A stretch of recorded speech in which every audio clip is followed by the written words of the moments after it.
Carlton just lost a Coleman medalist, a cult hero, a ruckman with half the comp chasing him, and a homegrown herald son in Jack Silvagni. But somehow, I feel like they might come off better for it.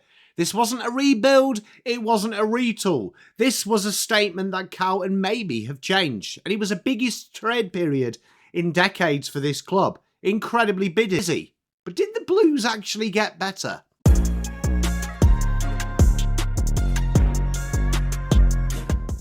G'day legends, PommyinOz here. If you're liking the content, please hit that like and subscribe. Today we're diving into Carlton's off-season of organised chaos. Curnow gone, Koning gone, Silvagni gone, but in came Ainsworth, Florent, Hayward, Chesser, and a mountain of draft capital. This is what a club like when it refuses to get cornered. They didn't panic, they somehow planned their way out of it. And for a team that often folds, the Blues are walking into the draft with control of the board for the next couple of years, with the next generation already lined up.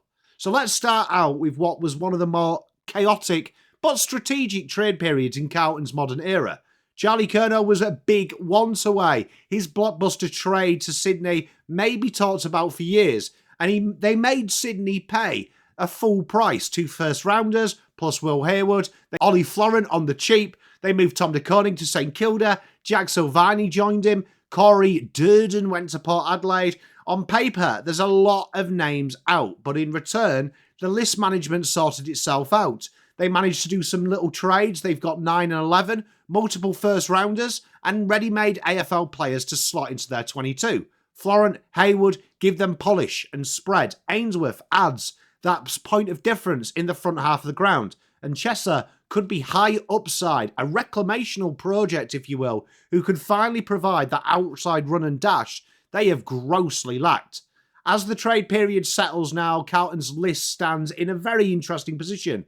34 players on the senior list, 7 on the rookie A, 2 rookie Bs. They're young enough and old enough to grow and compete now. Mitch McGovern is one of the contracts that's still remaining. He could be a train-on or delisted. Flynn Young and Will White on the rookie spot look vulnerable, as Carlton have brought in players who play their similar ilk. They may be trains on. Carlton have got 2 picks in every year till 2027. That's unheard of flexibility. They control the top 18 of the draft for 3 straight years. Exactly what you need when you've got one of the best father-sons to come through the academies for many years. Now, this is where it gets fascinating on draft night. What will Carlton do? And it all depends on what people do with Harry Dean. He's easily the best defender in the draft. He's easily in the top 10. Melbourne could be an interesting one. They could bid on him. So if they use 8, the Blues can simply use 9. They'll keep 11 intact and get change 52 as the point system works currently.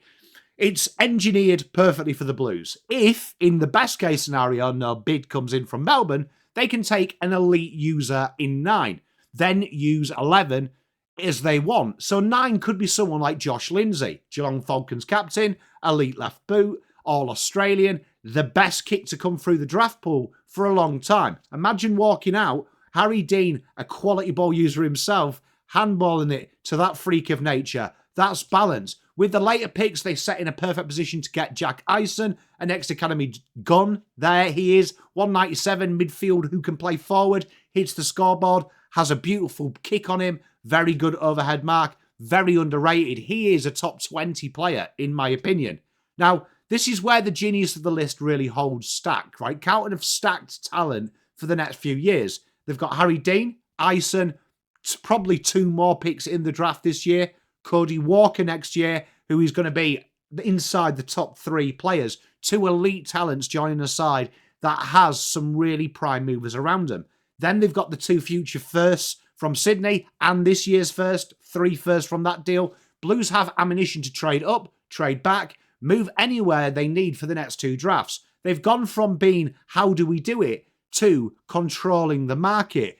That's not also being talked about is Carlton's massive salary cap. Next year, they can go hard at an established player, and they have so much flexibility to do it. Now, Florent and Hayward, for me, are the hidden masterstrokes of this draft. They improve Carlton instantly between the arcs, something the data screamed last year. Bottom 6 for disposal efficiency and bottom 2 for inside 50 conversion. That is where Ainsworth and Hayward really do well. Ainsworth is that great polish, that great high up the ground. Florent is a dash player who has good ball use in his draft. And Ainsworth is the liquish all sorts that Carlton have tried to generate from their forward half of the ground. Another one that isn't talked about enough is Campbell Chesser. He is a metres gained overlap run player. Carlton have desperately lacked this for many years. If they can get him fit, this guy is an incredible talent.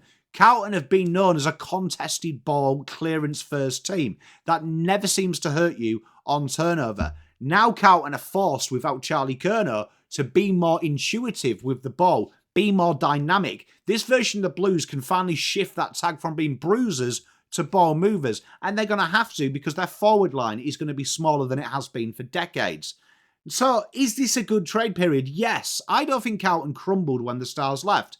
They pivoted, they've improved their flexibility, their cap position is in an incredible place, and draft capital. They've turned exits where players have forced themselves out and surrounded themselves with future assets, improve the balance of the list.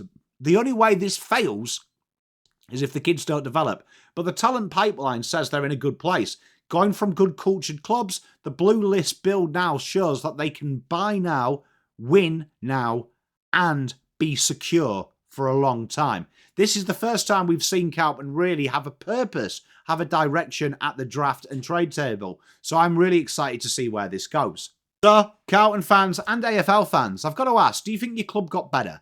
And are we just seeing the calm before the storm? I predict next year's trade window is going to be chaotic for the Blues. Drop your thoughts below. If you're enjoying these series, please hit that like and subscribe button. Really helps the channel out. Join me as we go through every AFL club's trade and draft haul, because this off-season, it's all about who got better and who just survived. Join me on Sunday. We've got the new Dan Cams. That's going to be a twice-weekly show. We've got a load of topics to cover. I'd really love you to phone in live, and we bash it out together. See you soon. Peace, love, and light.